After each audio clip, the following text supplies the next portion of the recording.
Hi everyone, welcome to my program Inspiring Bo. I'm doing this program on our rooftop today because it's a gorgeous day. It's 19 degrees on a Saturday afternoon. Aren't we lucky to have this weather? And we're also lucky today to have Sue with us.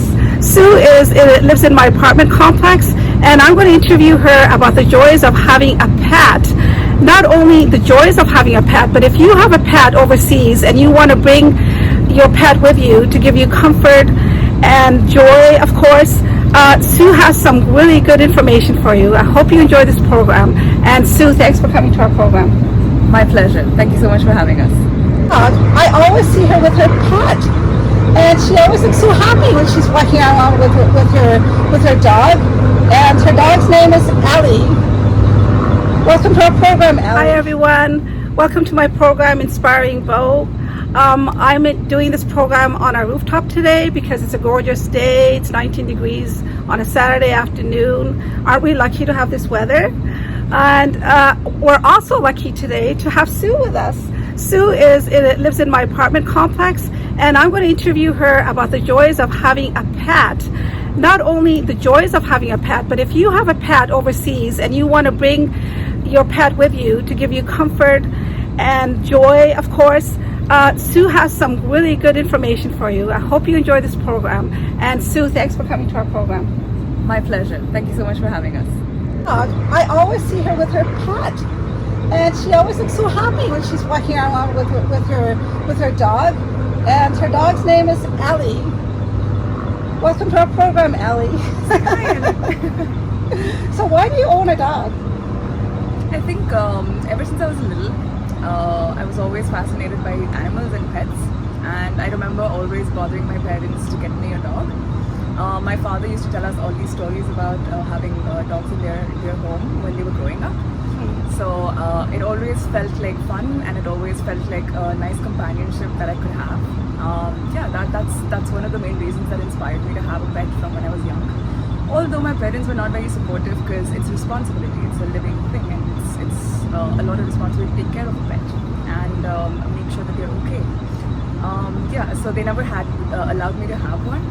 But then I grew up and I started earning, and I'm like, this is the time, I'm gonna get my own. And here, she came into my life 8 years ago. Oh, is that your first pet that you've ever owned? I've had fish before. Okay. I had 2 turtles after that. All of them passed away due to certain conditions, and then I was not into that anymore. I was like, okay, let me give it some time. But yeah, a dog totally made sense to me, and yeah, got her into my life. She's so cute.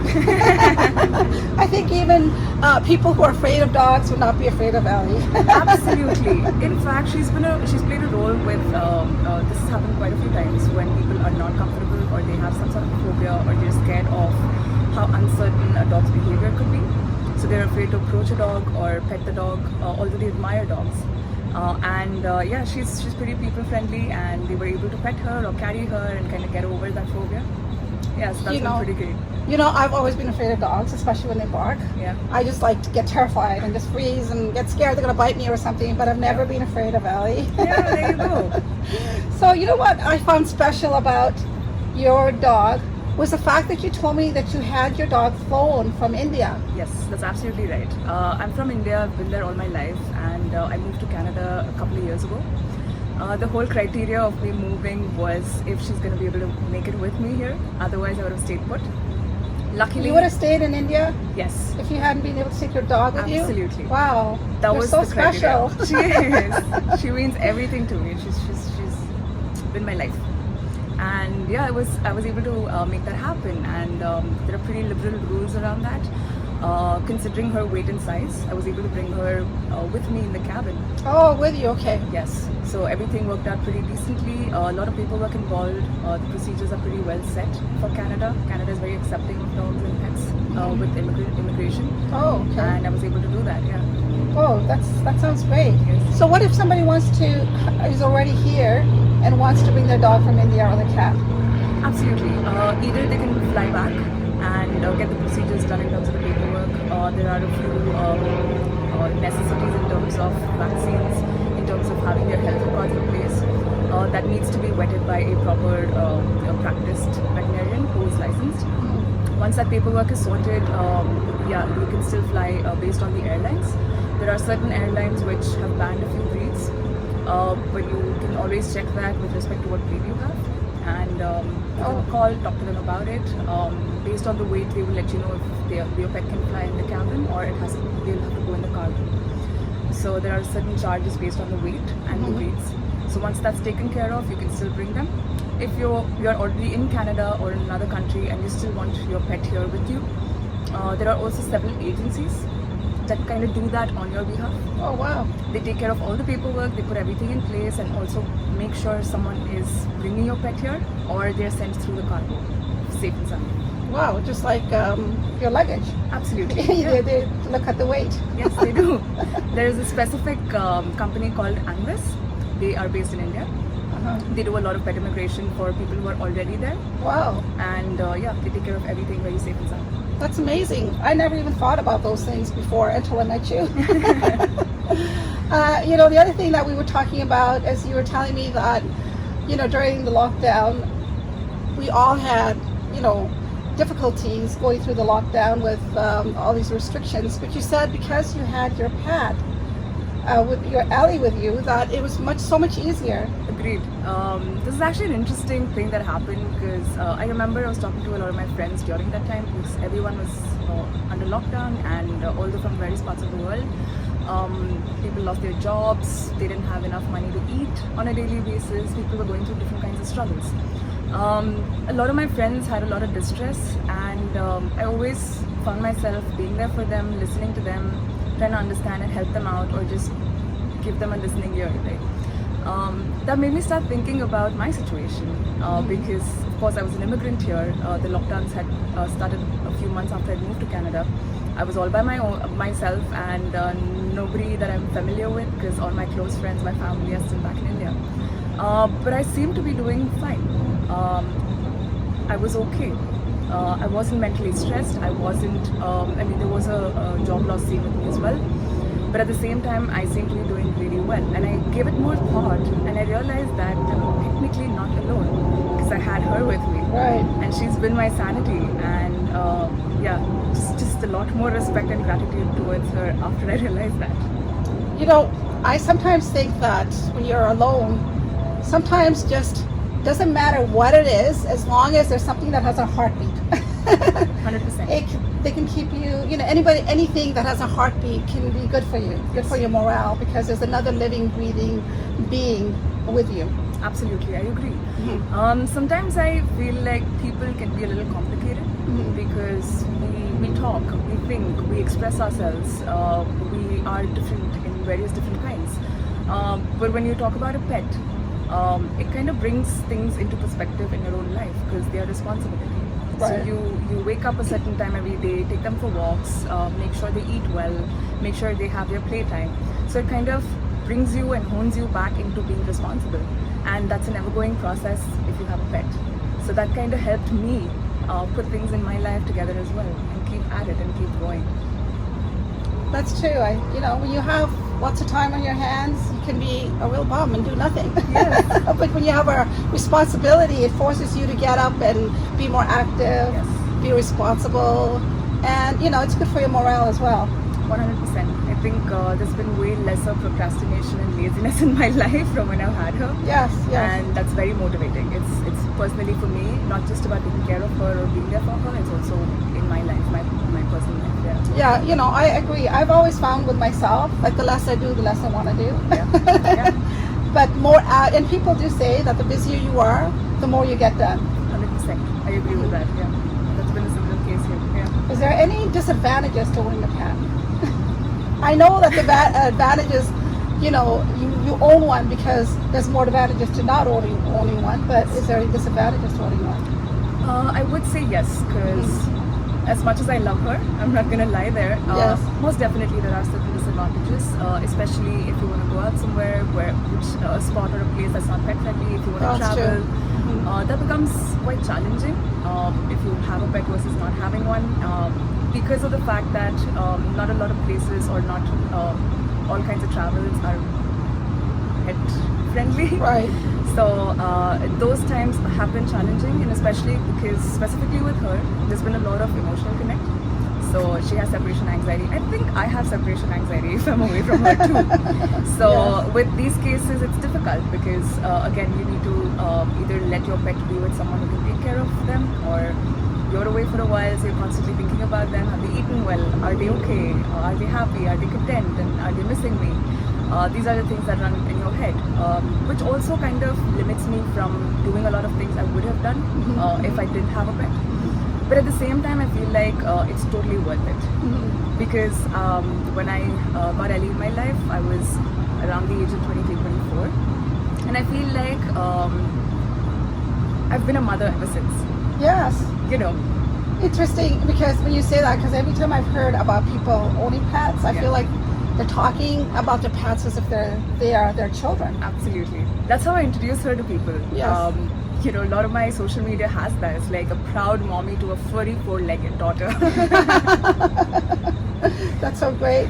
You know, when I moved away to university and I was alone, living alone, I kept talking and thinking, I would say, contemplating about having a pet. Yeah. But what always stopped me was the fact that I was always on the move. Yes. You know, because I was always going out of town to visit my parents, and then later on in life it's more about traveling, you know, where I didn't want to have the responsibility of owning a pet and be limited to my traveling and going out of town. I know you can put them in, I guess there's places that you could, like dog hotels and stuff. Yes. Dog care. But I was thinking, no, I want the money for myself. That is true. That is it's an expensive affair, right? Yes, yes. Generally as well, if you have to look at their food intake or just their general well-being, health, vet visits, regular checkups, all of that is added expense. And I also feel like a lot of people should give it a lot of thought. It's literally like planning to have a baby or Right. not, right? Because there are things that come with it financially, emotionally, with respect to responsibility as well. And it needs to be a well thought out process. What also disheartens me is a lot of people do get pets out of that feeling of, oh, it would be great to have a companion, but don't think through. And in the first couple of months, they realize that it's not something they can handle and they have to give up their pets. So just a request to all of you out there, if you are planning to get a pet, it needs to be a well thought out process. Consider everything, talk to other pet owners, get tips from them, and then make a well thought out decision. You know, those are good points. You know, I don't have a pet yet, just because of all these things that we discussed about. Great that you gave that so much thought. I did. Yeah. I give everything a lot of thought, even what flavor ice cream I'm gonna have. You should try matcha. It's been my recent favorite. Okay. Well, is there anything else you'd like to tell us today before we end the program? Any more things you'd like to Yeah. leave us with? Just on the note of giving such a decision a thought, just wanted to take you through what the kind of research I did before getting Ellie in my Okay, life. that sounds great. Yeah. So I remember I got her when I moved out of my parents' place and I started a job, and I knew that I could financially take care of one. So while I was doing that, I was in a small apartment. So at the get-go, I knew that I can't have a bigger dog, although I love dogs of all sizes. All right. So my research kind of narrowed down to smaller breeds. And specifically, since I would be at work and I'm getting a puppy, I knew that I had to be very close by to work. So I made sure my accommodation was literally 5 minutes away from my workplace.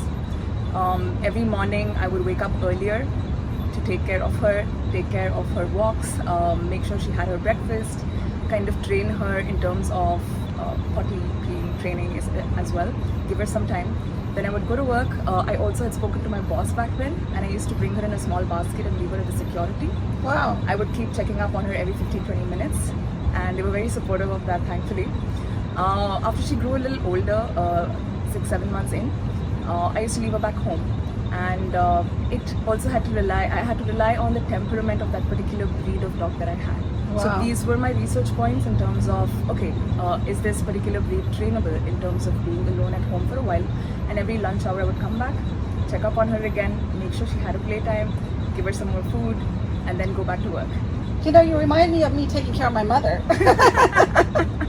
I contemplated about moving into a bigger apartment that was more spacious, Yeah. but it always came down to, but I want to come home and you know, keep an eye on her. So I had to Yes. come. I would walk home when I was taking care of my mother. Walk home from the hospital every lunch hour to make sure she was fine. Yes. So see, like owning a pet is like, you know, being with a human being that you really have to take care of. 100%.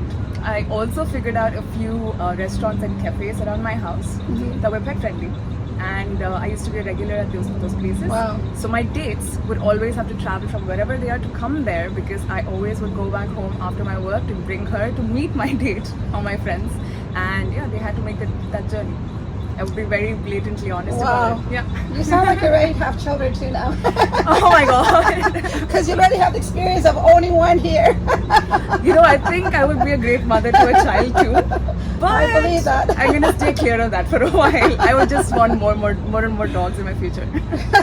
More dogs in the future. Yes, absolutely. Yes, and you know what I find really cute is this little you know, you got his hair done The like clips, yes. a little clips like you would for a little daughter. Absolutely. I've been big on her hairdos. I also have a bunch of outfits for her. She has a great little wardrobe, right from a snow winter jacket Wow. to a summer beach shirt. She also has a bow tie for something Oh, formal. really? A bow tie? Yes. But it's a she, right? She, yes. Yeah. We'll work with the gender part later. Okay, that sounds so great. I'm really happy you came to do Thank this you. interview. Thanks for having us. Yeah. Yeah, thank you, Ellie.